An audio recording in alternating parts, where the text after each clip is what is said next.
This is a special edition of The Rachel Maddow Show. To health in a handbasket. Good evening. It appears that we are closer than we have ever been as a country to significant, comprehensive health reform. Barring a massive cascade of Democratic fail, this is the end of the end game. The end of the end game of a whole game that began not with President Obama or President Clinton or even President Johnson, but with Harry Truman. President Truman declared that adequate medical care and adequate protection from the economic fears of sickness were rights of citizenship, and he declared that back in 1945. Tonight, we will try to put the importance of this endgame in perspective by documenting the lengths and the depths to which opponents of health reform have gone to stop it this year. The initial plan from the Obama administration, of course, was that health reform would be on track to final passage by the end of the summer last year. That was the plan until the Senate Finance Committee set about working up its version of a proposed bill. The subsequent gabbing and wrestling and dithering and bickering and delaying opened a very dangerous door. It gave the opposition time to build up their movement against reform during Congress's August recess.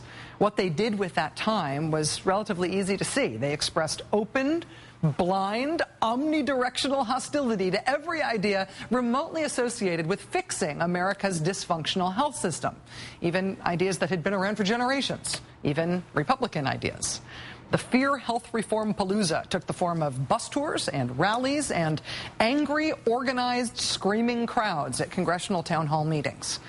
Who exactly was fomenting and directing and organizing all that hostility was less than clear at times. We were supposed to think the anti-health reform moment was a grassroots groundswell of ordinary Americans fed up with the government trying to fix things. We here at The Rachel Maddow Show looked into it and found something quite different, actually. This was our report from August 11th. Since the political fight over health care has taken the recent turns that it has taken, it has seemed at times that while there was a fight going on about health care reform, there was not actually a debate going on. That sense started in the third week of July, when Roy Blunt, the top Republican in the House for health care policy, announced that the Republicans would not be introducing any health care policy. That sense was furthered when strategy memos for right-wing protesters attending town hall meetings about health care gave specific instructions for how those protesters could interrupt those meetings, how they could try to rattle the members of Congress leading those meetings, how they could shout out and then sit down to derail the meeting, to try to get it off course, not to get a specific point across or to try to be persuasive in a debate. That sense that this was a fight but not a debate was furthered still when Democratic Congressman Brad Miller, who decided not to have town hall meetings after getting death threats, decided instead to offer his constituents the chance to meet with him one-on-one, to meet with their member of Congress one-on-one so they could tell him their views on health care policy and so they could hear his. Quite an opportunity, right, if you care about health care policy? Yeah, except the resounding response from his constituents opposed to health care reform was no. We don't actually want one-on-one meetings with our member of Congress. We'd prefer a town hall meeting. The better to get on the YouTube yelling like other like-minded people. Who cares about policy? Who cares about health care, really?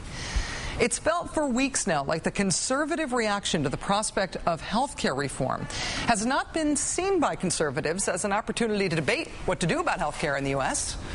There is one side wanting to talk about that, but the other side, the conservative side, just wants the whole discussion to not happen at all. It's not a fight over how to fix the American healthcare system. It's people who want to fix the healthcare system versus people who don't even want this conversation to happen and who want to make sure that nothing happens to the current healthcare system. Today we have confirmation that what it has seemed like is exactly what it is. Greg Sargent at the website The Plumb Line uncovered details of a conference call that was held last week among some of the organizers of the town hall disruptions. According to someone who was on that call, the explicit goal of the disruptions, as stated by the protest organizers, is, quote, not to find a solution to the healthcare crisis. The moderator of the conference call, again, this is a conference call of the organizers of the town hall protests. The moderator of the call said, quote, the goal is not compromise, and any bill coming out this year would be a failure for us. Yet another organizer put it even more bluntly, saying, quote, "We have an opportunity to realistically kill Obama's agenda." That conference call was brought to you by a group called the Tea Party Patriots. The Tea Party Patriots sounds like a pretty grassroots organization, right? Probably made up of just normal folks looking for a way to organize. Well, if you tootle on over to the Tea Party Patriots website, you will see that the group bills itself as the, quote, "official grassroots American movement." It's official. They say so. Scroll down to the bottom of the Tea Party Patriots website and you'll see their list of partners. Official grassroots partners, no doubt. Among them, an organization that's been popping up over and over and over again in connection to these town hall disruptions. It's a group called FreedomWorks. FreedomWorks has acknowledged that it is a national co-partner of the Tea Party Patriots. In fact, when the Tea Party Patriots organized a trip to Washington, D.C. last month, it was FreedomWorks that provided them with prepared packets of information and who briefed them on a typical Capitol Hill visit. Last week, FreedomWorks came out with an August recess action kit, directing people to town hall events and arming them with questions to ask. Recently, FreedomWorks officials have been going on the TV machine to brag about, in their words, blowing up town hall events and calling on those who attend them to be, quote, aggressive. FreedomWorks is a Washington, D.C. based advocacy group that is chaired by the former Republican House Majority Leader, Dick Armey. In addition to being the head of FreedomWorks, Mr. Armey is a senior policy advisor at a Washington, D.C. based lobbying firm called DLA Piper.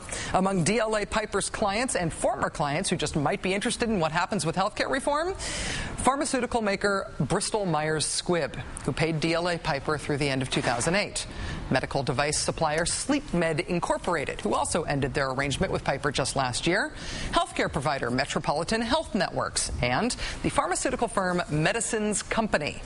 Now, we mentioned Medicines Company on this program last week, and while they do acknowledge paying Dick Armey's legal firm for lobbying, they told us explicitly that the type of activities that FreedomWorks is engaged in now, with the shutting down of the debate over health care by shutting down town hall meetings about health care, this group, the Medicines Company, says that that is not at all what they were paying for. So the question is, why are DLA Piper's clients relevant? There appears to be some pretty good evidence that when you pay Dick Armey's lobbying firm, DLA Piper, you get what Dick Armey's grassroots organization, FreedomWorks, does. Take the American Council of Life Insurers, for example. According to government records, they hired DLA Piper in February of 2007. Within 6 months, they'd paid the lobbying firm $100,000. What else happened in that 6 months? You guessed it! Dick Armey's group, FreedomWorks, grassroots, remember, began lobbying Congress to deregulate the life insurance industry. You know, that all just happened to happen within the same 6 months. And of course, perhaps it is just mere coincidence that FreedomWorks happened to have a newfound ideological, purist grassroots commitment to life insurance deregulation. At the same time, the American Council of Life Insurers hired Dick Armey's lobbying firm. It could just be a coincidence. Could be, right? Want one more? In 2006, DLA Piper began lobbying for the Senado de República, the Mexican Senate. The purpose of the lobbying, quote, enhancing U.S.-Mexico relations. Coincidentally, around the same time, FreedomWorks began promoting itself as, quote, one of the few conservative organizations willing to aggressively promote meaningful immigration reform. Another coinky-dink. It's very grassroots. In 2004, when President George W. Bush was trying to privatize Social Security, a FreedomWorks employee was introduced at a White House economic conference as a single mom from Iowa who supported President Bush's efforts. The president's budget director even singled out that FreedomWorks employee as one of the regular folks who was behind the whole idea to privatize Social Security. This is how FreedomWorks does their work. They try to create the impression that they're just regular grassroots Americans without any financial or political interests in the outcome of these policy fights. On the board of directors of FreedomWorks, you'll find Richard Stevenson. In addition to being director of FreedomWorks, a group that's actively trying to derail healthcare reform, Richard Stevenson is also the founder and chairman of Cancer Treatment Centers of America, Incorporated.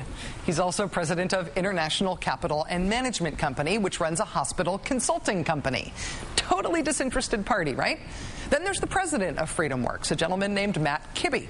Before joining FreedomWorks, Mr. Kibbe was the former senior economist for the Republican National Committee. Before that, he was chief of staff for Republican Congressman Dan Miller of Florida. Republican officials and the health insurance industry and for-profit hospital consulting firms and for-profit cancer treatment centers and all of these other people have every right to participate in this debate. Of course they do. They have every right to go to these events and yell no and say that there's no reason to reform health care. They even have the right to scream at people who actually want to talk about the fact that there might be need to reform health care. That is their constitutional right. They are Americans like any of us. Nobody is suggesting that they can't participate in this debate in the way that they are. What is dishonest is to do it in a way that disguises who they are, that disguises their role in it, that disguises their financial role in it. Washington lobbyists and healthcare executives and former Republican Party officials have just as much a right to shout down the policy debate about health